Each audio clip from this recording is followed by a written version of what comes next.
everyone, and welcome to another episode of This Revolution Podcast. I am your host, Jason Miles. And if you are new to the show and you have not done it already, please hit the like, please hit the subscribe button, as it does help us out. And since we're constantly adding new programming to the channel, please hit the bell so you are alerted when we go live. I want to pack as much in as possible for this hour before we head into the champagne room. So let me bring in my host, my homie, my dog. You know him as the man of the Mau Mau Hour. He is the Pascal Robert.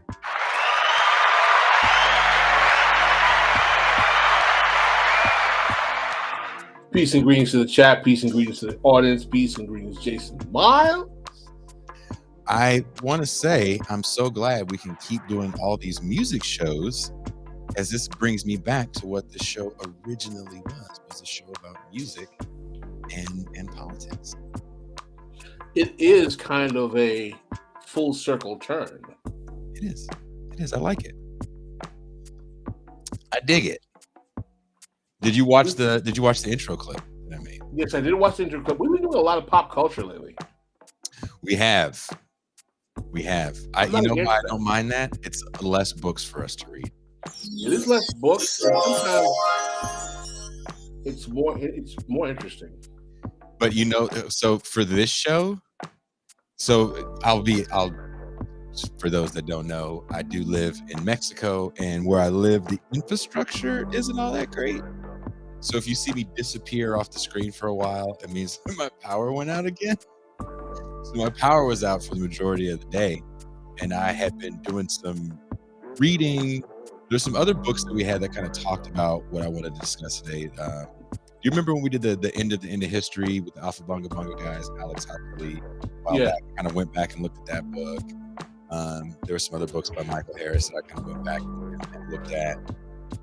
When kind of analyzing that idea of music having some sort of revolutionary capacity, especially post 84, for my video essay, the punk politics one, and also like post part 2 of that essay that I'm still working on. Sorry, I'm so late getting it to you guys, which is the fall of the Soviet Union and the rise of pop punk. Does music still have any sort of revolutionary capacity post these pivotal eras? What do you think, Pascal? Well, I will defer to you in terms of heavy music and pop and punk. Uh-huh. Though I do like some heavy music, I'm a little circumspect on music as the leader, the leading element of the revolution. I think it can reflect revolutionary times, but I'm a little circumspect on music as being the kind of actual spark of revolutionary capacity. But, let's bring in our guest, because I think this is going to be a good conversation, because there's a lot of left theory on this. Yes, and I'm actually excited. I've sadly missed last time she was on. I was driving from here to Oakland, my 520-mile trek, and the reception where I was really bad, so I kept getting cut off, so I'm upset about that, so I'm ready. Many of us on the left remember the 50s and 60s and the protest anthems that were born out of that era. Songs like Give Peace a Chance and I'm Black and I'm Proud bring us back to a time of collective struggle, and music was a centerpiece of the counterculture. But what was the protest anthem of the uprisings of 2020? The Alpha Bunga Bunga guys explained in their book, The End of History, protest approximated carnival. It would overturn or destroy hierarchies, but things would return to consumerist normality the next day. Protest and dance both provided little more than a release valve. With punk evolving into the consumerist genre pop punk, hip hop becoming more and more a capitalist hymn, are our expectations too high? In this neoliberal era of the self, can music still have a revolutionary capacity?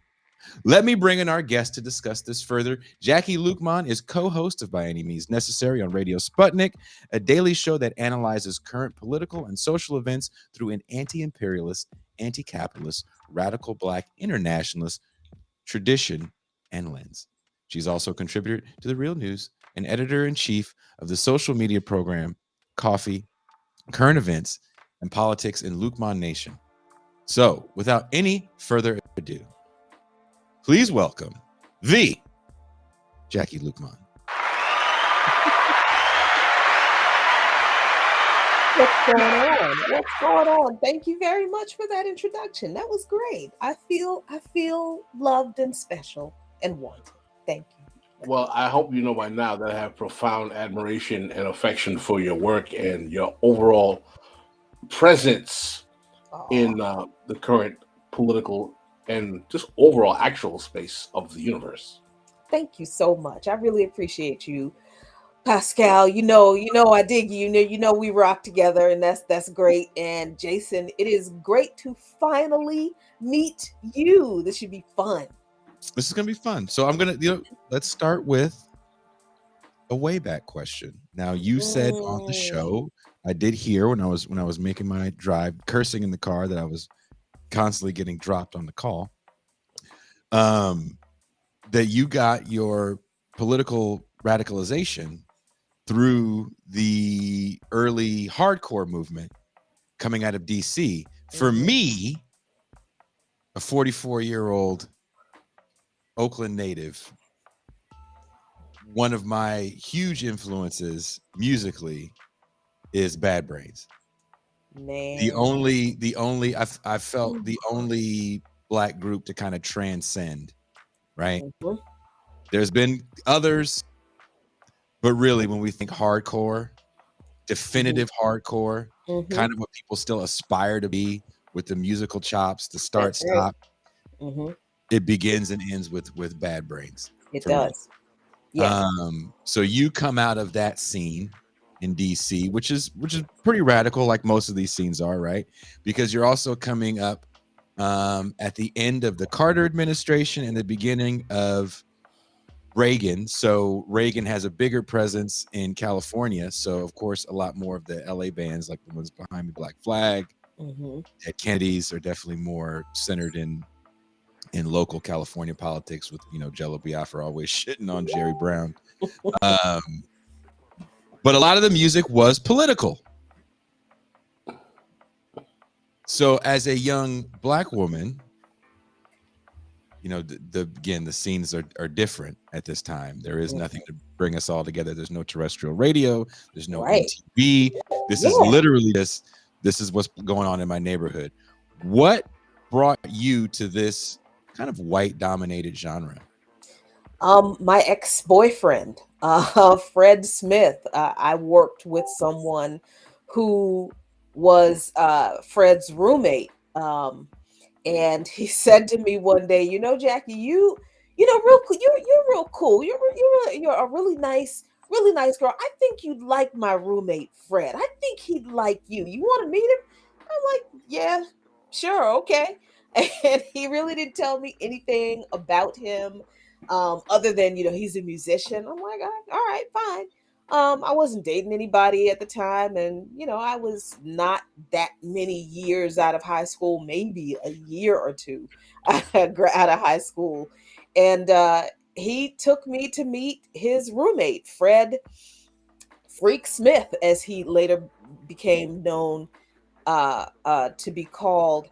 And oh my God, I was instantly in love. Here was this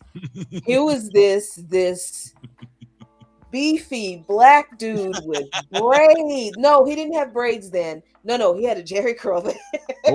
Oh. He did. But he was this beefy Black dude he had motorcycle boots on, and he was just, he was gorgeous. And I was trying so hard to be nonchalant, and he was trying really hard to be nonchalant.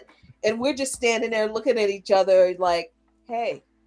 And he says, so you want to go to a show? And I say, yeah, sure. So, like the next Friday, he takes me to a show at Wust Hall, WUST Hall. WUST used to be a radio station here, a college radio station here in DC, and they had a ramshackle building that I don't know how it stayed up, but they had a lot of punk shows there, and that was my first introduction to punk, because I did not know at the time that Fred played guitar for Beefeater in DC. So I go into this place, it's packed full of people, and most of them were white. All of them were like kids, really young. And I'm like, what the hell has he brought me to? So then he goes and he tells me to stand here. He goes on stage, and he's the only black thing in the band. He's the only black person on stage, and they start playing, and I'm like, what the fuck is that? But he could play. He could play. He played his ass off, and that's how I got introduced to punk. I fell in love with Fred, and I dove into punk, and that's how it happened. What kind of music did you listen to before that, though? I actually listened to a lot of rock music, and I listened to rock and jazz and 70s funk. I really love funk music. Really, really love funk. And I think that was a reason that I really dug Beefeater, was because the bass player, and I can't remember his name right now, but the bass player was really, really good. And unlike a lot of punk bands, in Beefeater, the bass was very pronounced. So it was like, that was like their saving grace, because otherwise I was like, what's all this screaming about though, man? It can sound like pots and pans in a dryer. But the rhythm, it was really good. So as I got to know Fred, and I, got to learn that man really could play. He was really amazing. And then I got to, know some of the musicians in the scene here in DC, got to learn about the bands, and got involved in the very political aspect of DC punk. So that's how it happened. Would you say that the first wave, I would call it the first wave of funk, like Sly to George Clinton, is a lot looser sonically and musically is a little freeing when you listen to it? Yeah.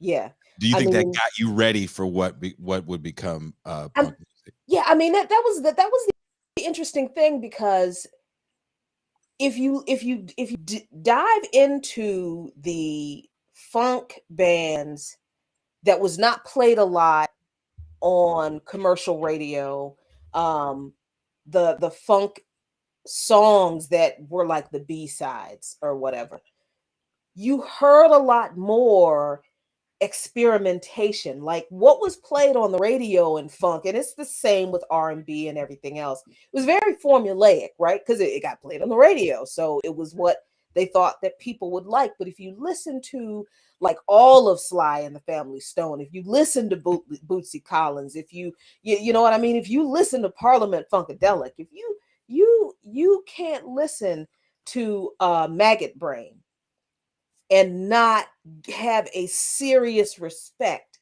for like this chaotic kind of musicality that doesn't sound like it would be good, but it somehow comes together in like the chaos, and it's like, it's beautiful and it's amazing.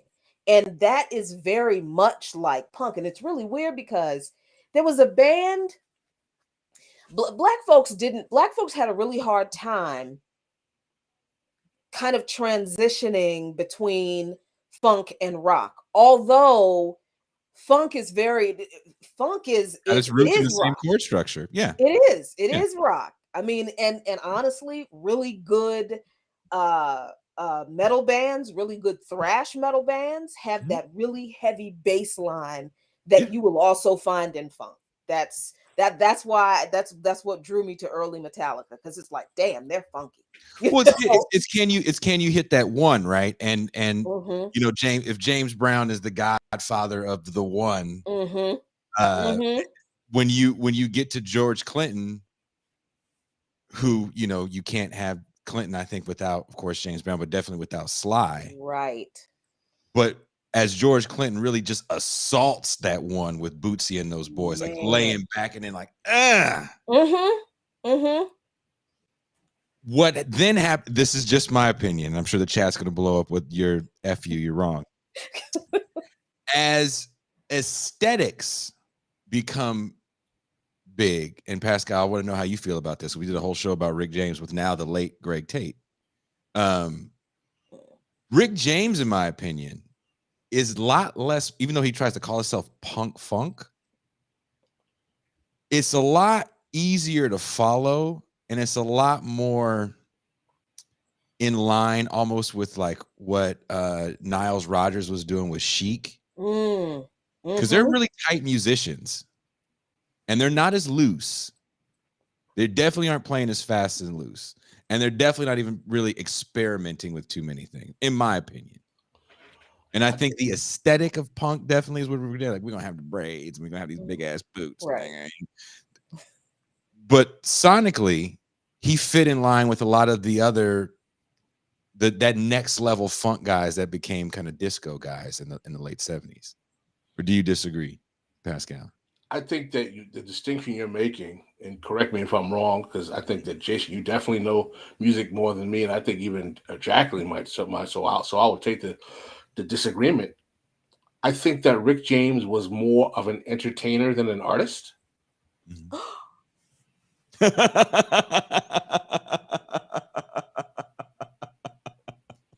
Listen, Rick James made phenomenal music. He wrote phenomenal music. He was very creative. But I think that when I mean entertainer, I think Rick James's music was about getting the high out of the audience.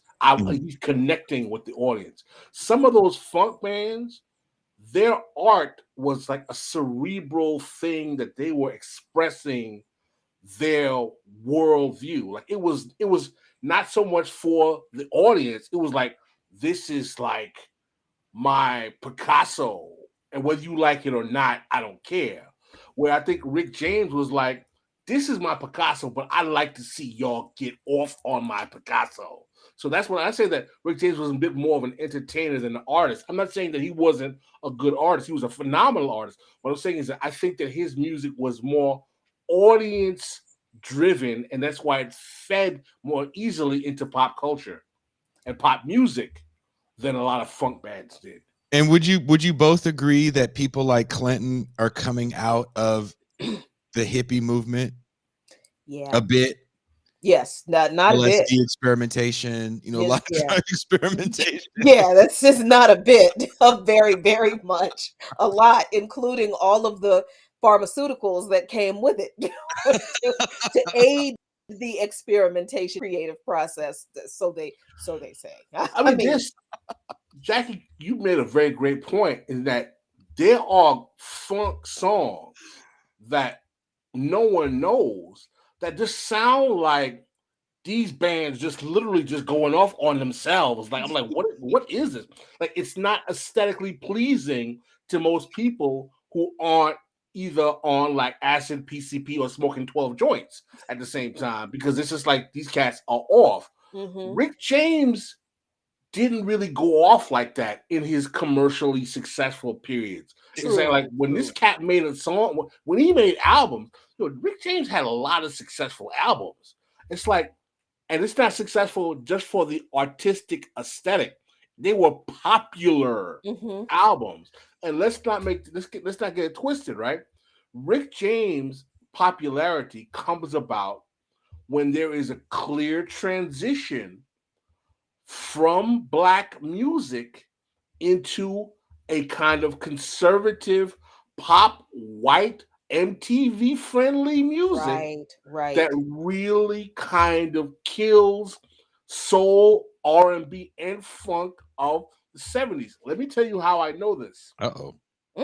When I was literally in elementary school, right? Now I grew up in the 70s as a kid, and I'm listening to black music. My older cousin, who was like 4 years older than me, was a DJ, and there was always like black music around. I grew up in a black neighborhood, so I loved black music, right? So I went to a predominantly Catholic elementary school, but it was mostly black. It was almost all black. So I was always black music around me, right? When I go to high school, this is in '82. It's a predominantly white high school, but I'm listening for black music and black radio, and for some reason, in like the early '80s, it becomes harder to find black music on the radio, like at that particular period, right? I remember, this is no joke. Rest in peace to James M. Tume. I used to listen to WBLS, and they used to have really interesting, like, political conversations about music.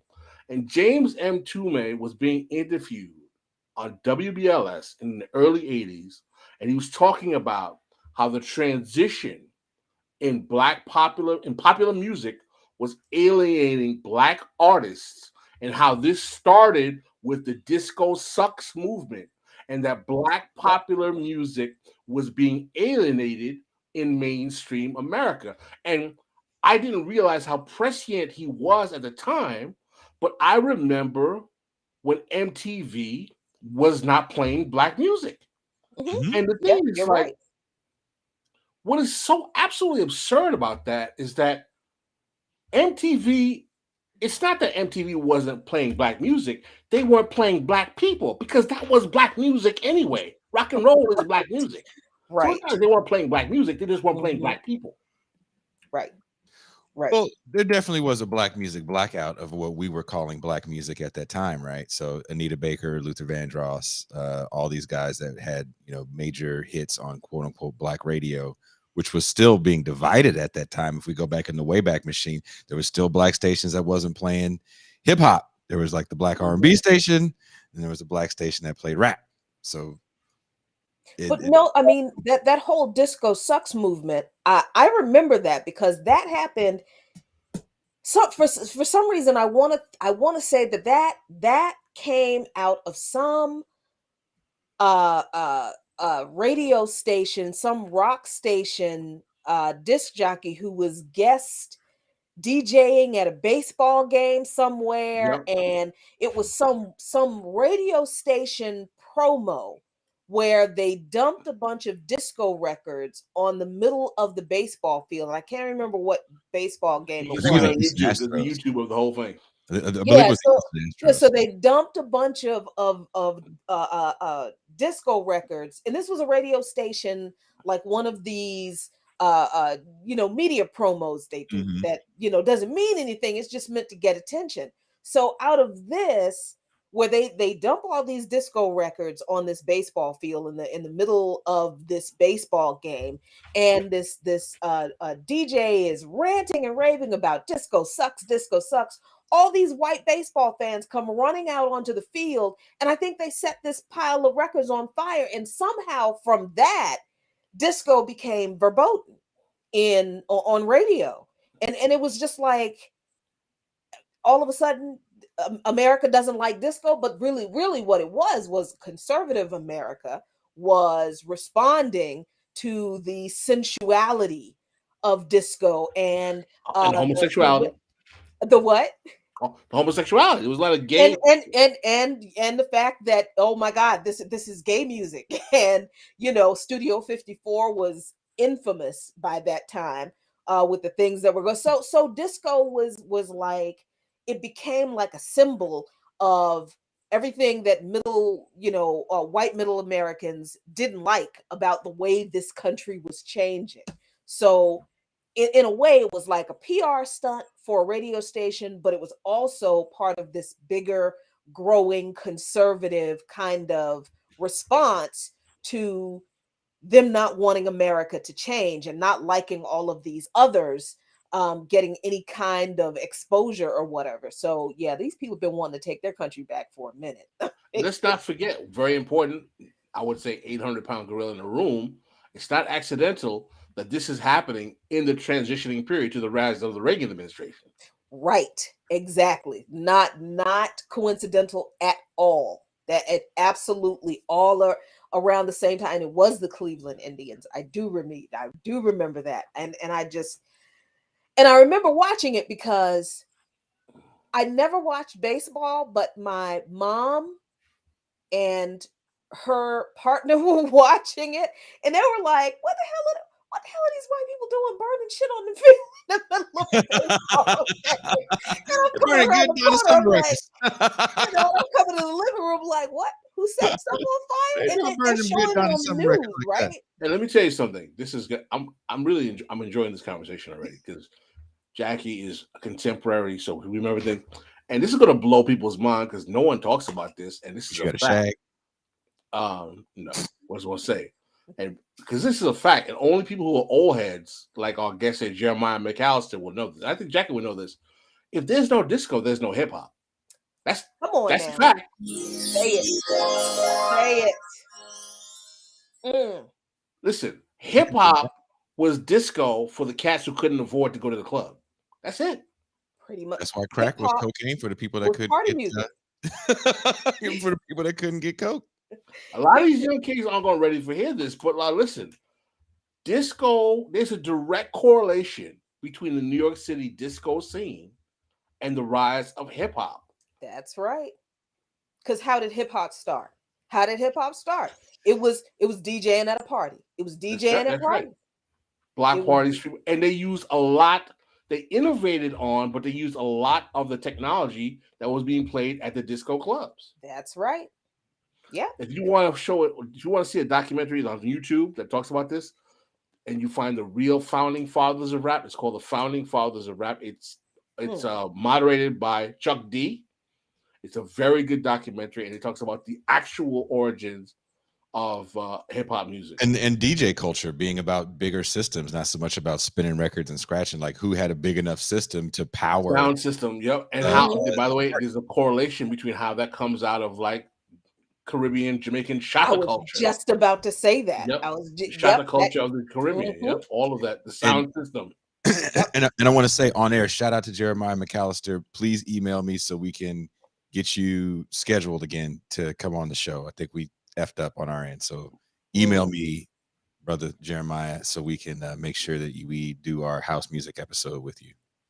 No doubt, there's no house music without disco. I mean, I love disco because growing up in New York City, it was like a music. I love disco. I love house music. You know, I loved early hip hop as well too. But to see that whole disco sucks was really like whoa, like it was kind of crazy. Like that. What show me on this record where the disco lady hurt you. I don't understand why. What happened? What the hell? Did Sylvester make you this mad? Come on, Sylvester, who you make me feel my real. Oh, come on. No, I know that there was a dude that came in the studio once, and he was rehearsing for a Sylvester tribute show. So he was doing that song over and over and over again. I just remember walking by the door, fucking singing and dancing. But you know, seriously, as we go back to this moment, right? Disco, in my opinion, is the soundtrack of the era that it existed in. The me neoliberal late 70s, of course, to the early 80s, which would go on and transform it into something more with hip hop. Well, it's really interesting. Let's see. Don't make me get conspiratorial, right? Go for it. This is if we're going to get conspiratorial, you got 34 minutes. From 67 to 71, there were 300 urban rebellions all over America at this time.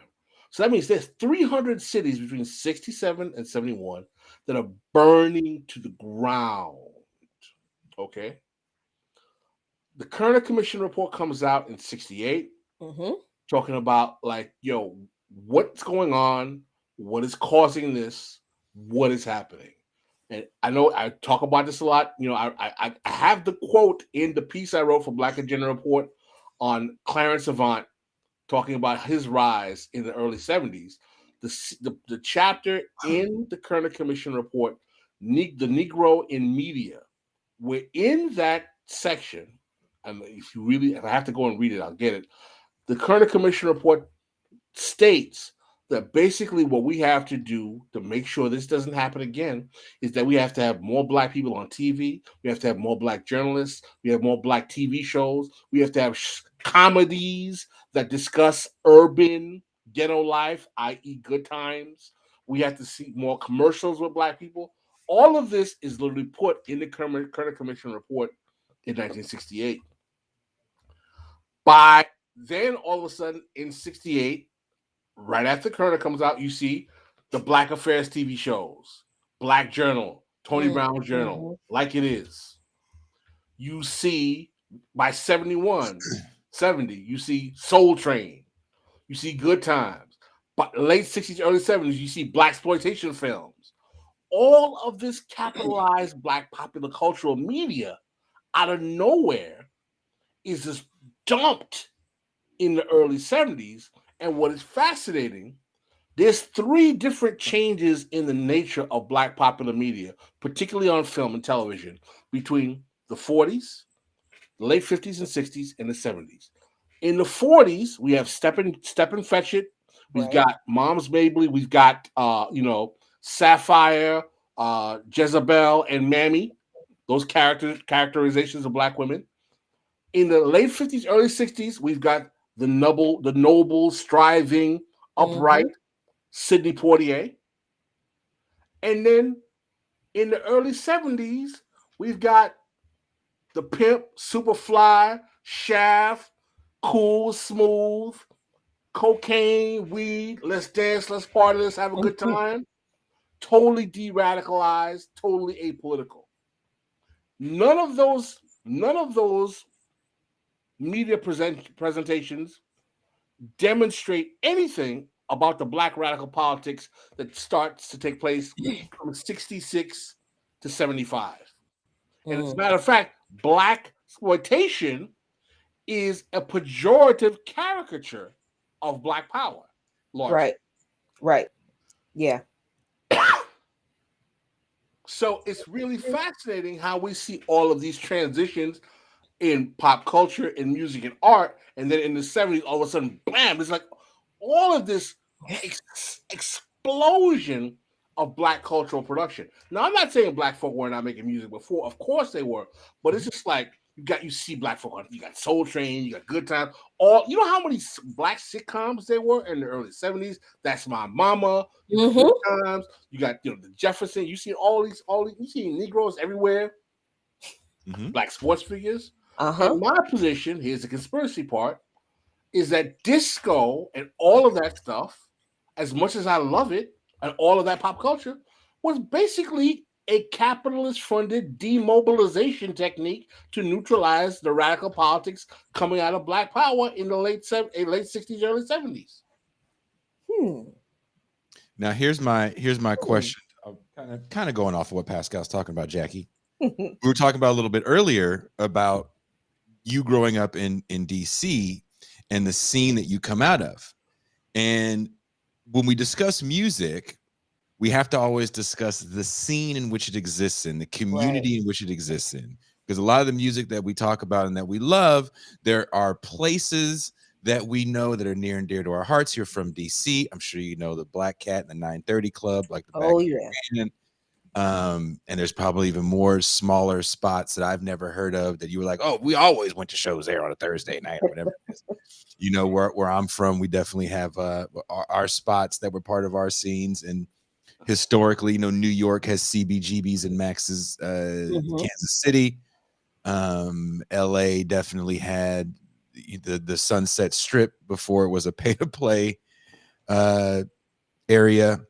What also happened, in my opinion, with these scenes is that people that were in the scene, the fans, the promoters, the producers, everyone that was a part of it, especially with punk, because it was very DIY, tended to live in a lot of the same areas. Yep. Even as spread out as LA was, there were still pockets where people all kind of coalesced and lived near each other. And as we were talking earlier, you were saying that you didn't recognize the neighborhood that you met this early boyfriend. We're going to these early shows. It has a whole different look and feel. And you even mentioned that you thought that people could barely afford to live in it. And if we go back to, I believe it was 2014, 2015, when the ghost ship fire happened in Oakland, that was an artist collective Wow. warehouse where a lot of people lived. They threw shows, and of course it wasn't constructed well, and it burnt down. People died. And there was a huge crackdown in Oakland on warehouse parties. And recently I came to find out where I live. I moved from where I lived in the warehouse, again, in Mexico. But there was a homeless encampment, a very large homeless encampment across the street. And some cats threw a party at the homeless encampment because you can, right? And ended up setting a lot of shit on fire because they didn't handle it right. So can you talk a little bit about, because I think when we talk about the revolutionary capacity of music, I think we immediately break it down to song. Is there a song that can make you get up and rebel? I don't know if there is, but I know there's a moment in time where people feel collectivized.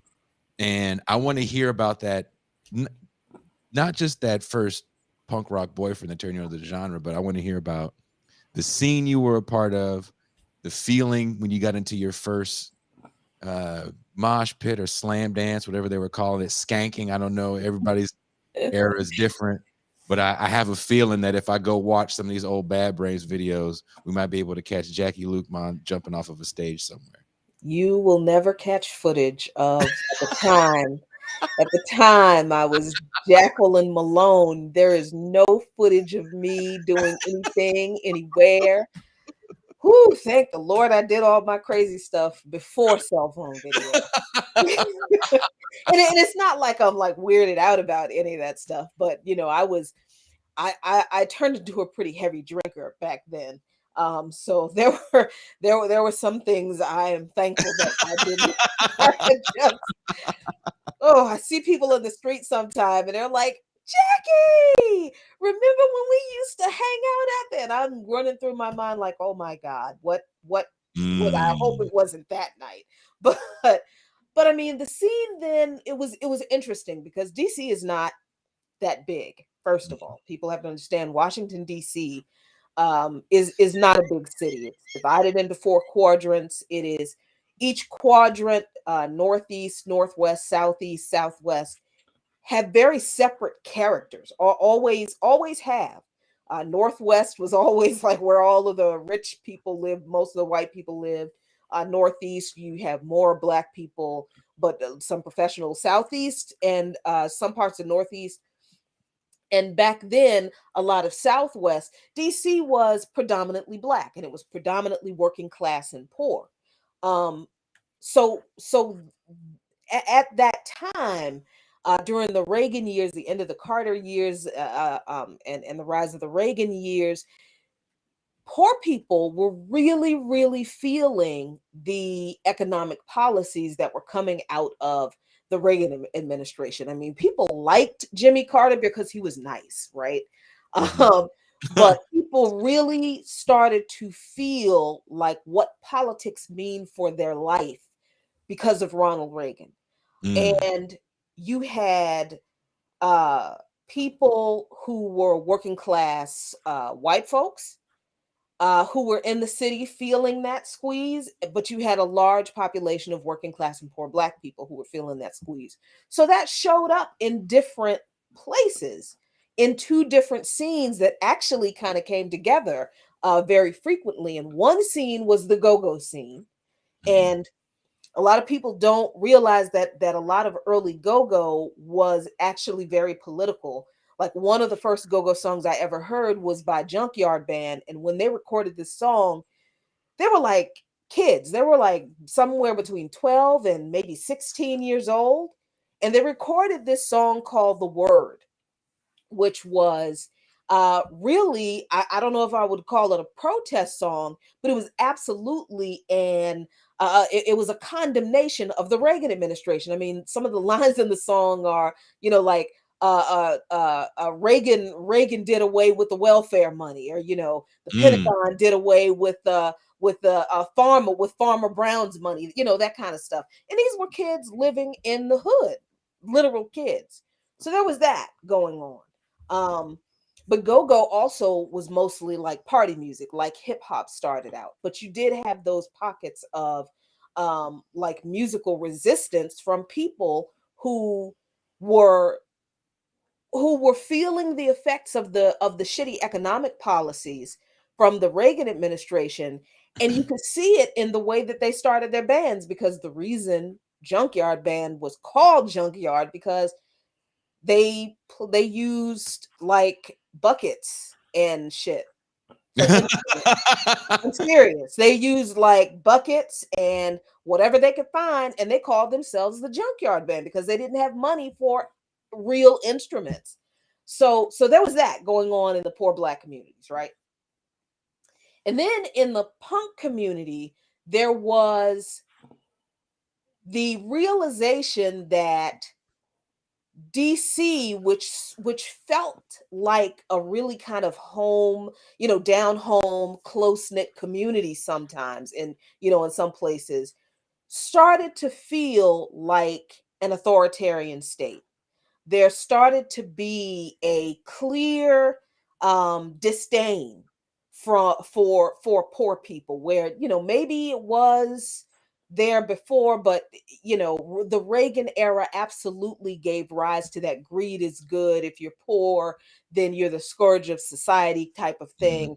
And a lot of white kids noticed that. And the reason they noticed it, because they noticed it in their parents. Right? So you had a lot of kids who were either working class white kids, or some of them were white kids from wealthy families who did not like the way they saw their parents, their neighbors acting. So in response to the kind of the very flashy kind of pop music that was being pushed, and the very capitalist, money focused entertainment that was out there, punk was born kind of out of that in DC. And a particular type of punk music, a very politicized punk music that took on these issues of racism, of sexism, of homophobia, of war, and criticizing the Reagan administration. So the way these two disparate groups of affected youth came together was in a place called the 930 Club. Interestingly enough, because the 930 Club was one of the few places in DC where you could see a go-go show, and it was pretty safe. I used to take my junior high school age cousin to the go-go shows at the 930 Club. And there was an issue with violence at some of the go-go shows at some places like the Colorama Room and some of the clubs that were used to be on 16th Street, because this kind of happened at the same time the crack epidemic happened. Gotcha. So so then the city started cracking down on go-go clubs, but the 930 Club was a safe place for go-go bands to play, and they had all the go-go bands. But the 930 would do a really cool thing. And my ex-boyfriend actually worked at the 930 Club too. They would do a really cool thing. They would have a Saturday show with like an 8 bill with 4 go-go bands and 4 punk bands.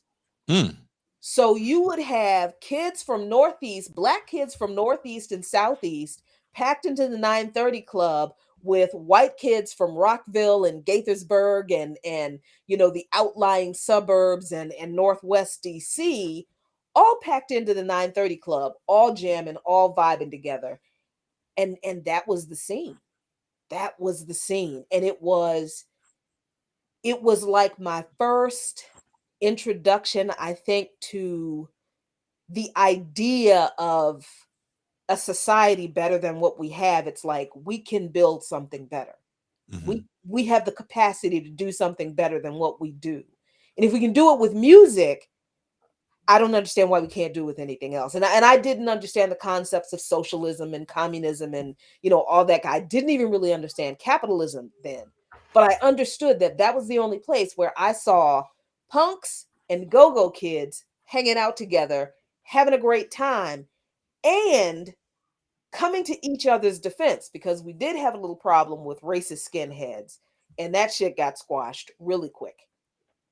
And that seems to be kind of a through line in all these scenes, that a lot of people were fighting skinheads. But that first wave of punk, which I'll have to send it to you. I don't know. I'm sure Pascal didn't. The video essay I do kind of says the aesthetic that we have for your scene of hardcore comes from the Sex Pistols version of what punk is, which comes from Malcolm McLaren being a part of the Situationist International and being all about spectacle. And that's why you have guys wearing Nazi swastikas, British guys wearing swastikas and thinking it's cool. And it's more a fashion aesthetic than it is kind of a belief system for a lot of the people. I won't say for all, for a lot of the people. But there is a vibe of community, and there is a vibe of collective struggle. Right. In everything that's going on. My question is, what happens to that movement, that scene, that era, and the collective struggle changes, the vibe changes, and at best, we get a lot of these bands that are just kind of cliche, especially by the time we get to the early 90s. Yeah. I wanted to kind of echo the sentiment that Jackie had, not in terms of that type of music, but the place where and Jeremiah is talking about it in the chat, the place where I felt that kind of multiracial, we're all in this together, we have a kind of like utopian moment socio-politically, was house music, in the house music scene in New York in the late 80s. And it was just like, you see, black, white, straight, gay, whatever.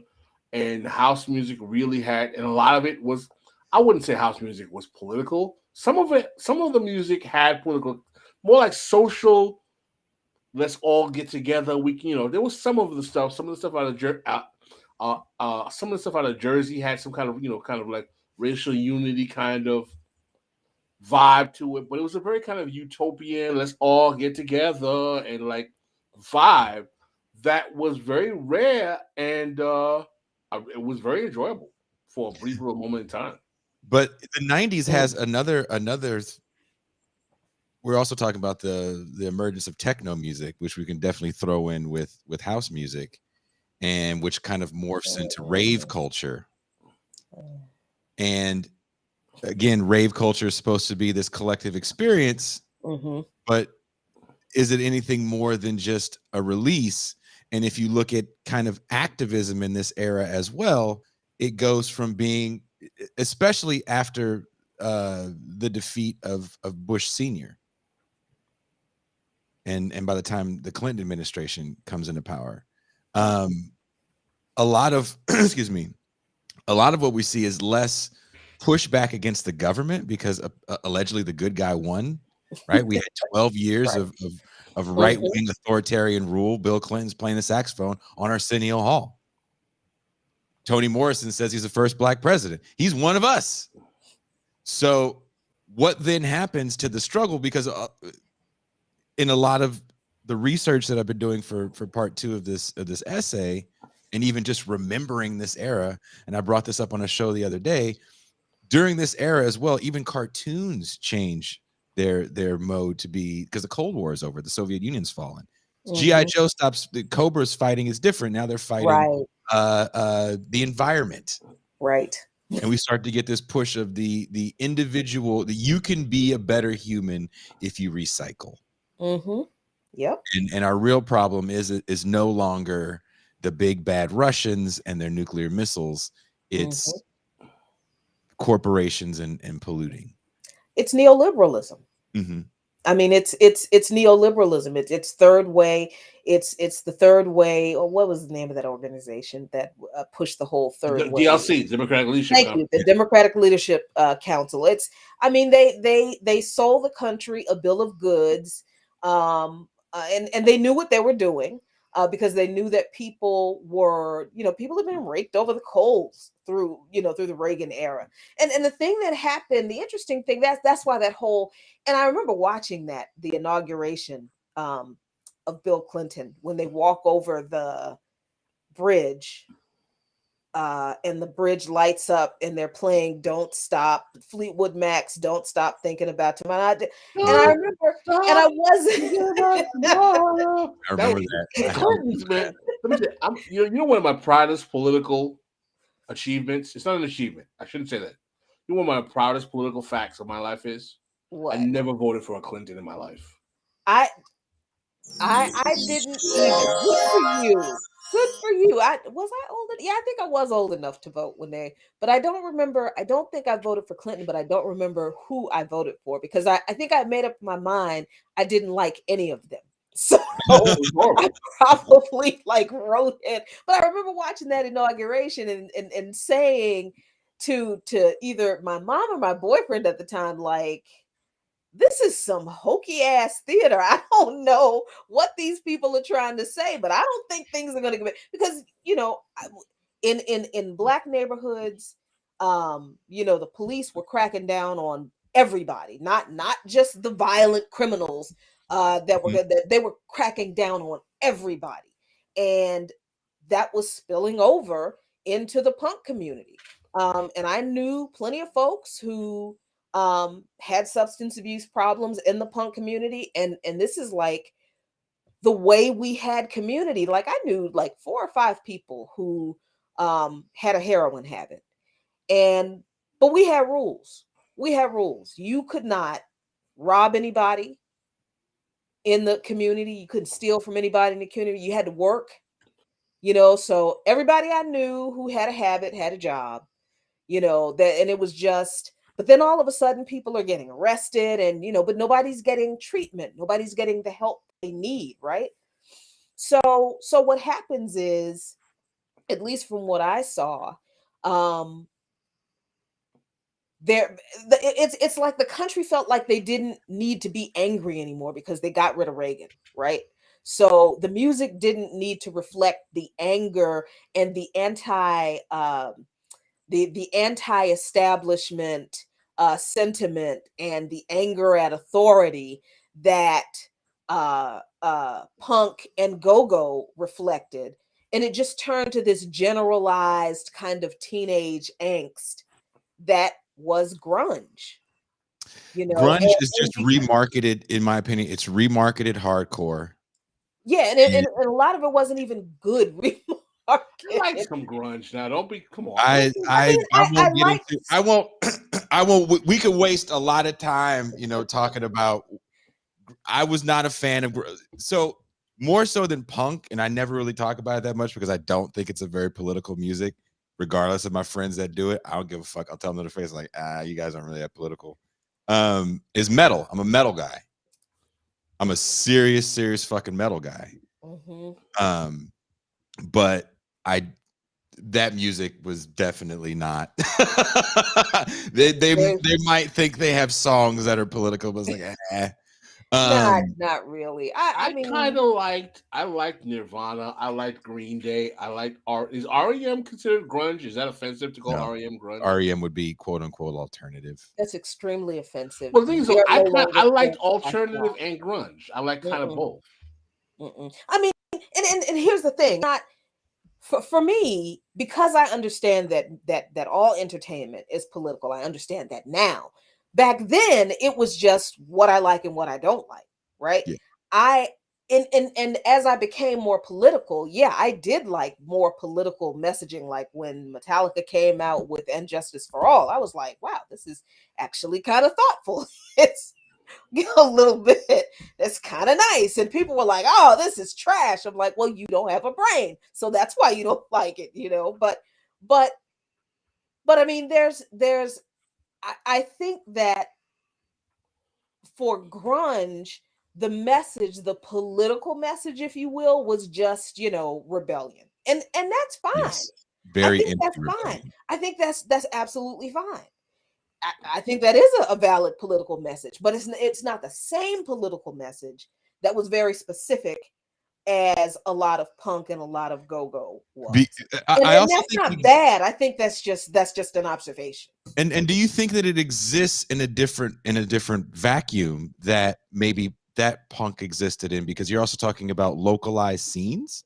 And grunge, which to me is more of a fashion aesthetic than the genre, is an MTV corporate phenomenon. Yes. Because Nirvana does not sound like Alice in Chains, who doesn't sound like Pearl Jam, who doesn't sound like Mother Love Bone, doesn't sound like Tad, who doesn't sound like the Melvins. And I love some Alice in Chains, man. Some of the best riffs, Jerry Cantrell. And I'll tell you an off-air story about Alice in Chains that I cannot tell on air. Okay. But and Nirvana is a good point, though, because people need to understand Nirvana comes from the DC punk scene. Dave Grohl is from DC. Yeah. He was the drummer for Fugazi. And I'm thinking of Scream too. Scream, he was in Scream. Yeah. And I wonder what happened to Scooter. I gotta find out what happened. But like Scooter was Scooter was like the other black guy in the punk scene, the other black musician in the punk scene, other than Betty, the black lady who is the singer for Betty, which is not really a punk band, but they started in the DC punk scene also. But the Foo Fighters, the Foo Fighters came from Nirvana, came from Fugazi, came from Scream, came from the DC punk scene. And none of those bands sound anything like each other. No. So there's no sonic through line that you get from hardcore and punk with grunge. And I think grunge again is a fashion aesthetic. It's definitely the naming of it is all corporate. And I think sadly the bigger artists of the day, and I don't think they're bad people by any stretch of the imagination. Some of these people I do know personally. They got co-opted. They walked into the door getting co-opted. I'm going to call it something different. I can sell rebellion to the youth, and now rebellion is an aesthetic, and it's not centralized like this other music was with scenes. So the reason why I go back and mention what happened to punk in the 90s is because the decline of Western civilization set of movies, the first one is, LA hardcore in 81. The second one's kind of a tongue-in-cheek take on hair metal in the mid 80s. The last one that doesn't get a theatrical release, she tries to go back to punk, and it's kind of dead in LA. She has to go all the way out to the Imperial Valley, or the Inland Empire, I'm sorry, to the Riverside area, Corona, at a place called the Showcase Theater. And she shows a punk show where, they're singing about all the shit that punks sing about, but it also comes off a bit cliche to the point where she stops covering the bands. All the other movies, it's all about bands. We'll throw some bands in there. Interesting. The third movie, she actually follows, for the majority of the film, a bunch of unhoused, what we would call gutter punks. And it's two of them end up getting a house for a month. And they let the whole crew live in it. And they fuck it up. It's everything you would think that gutter punks would do, but you get that communal vibe. You understand where everything is coming from, right? But it almost feels like that's now compartmentalized to, okay, you guys are over there. You guys are gutter punks. And this is the music that you listen to. This is the thing that you do. This is grunge. This is hardcore. This is metal. We all live in our little box.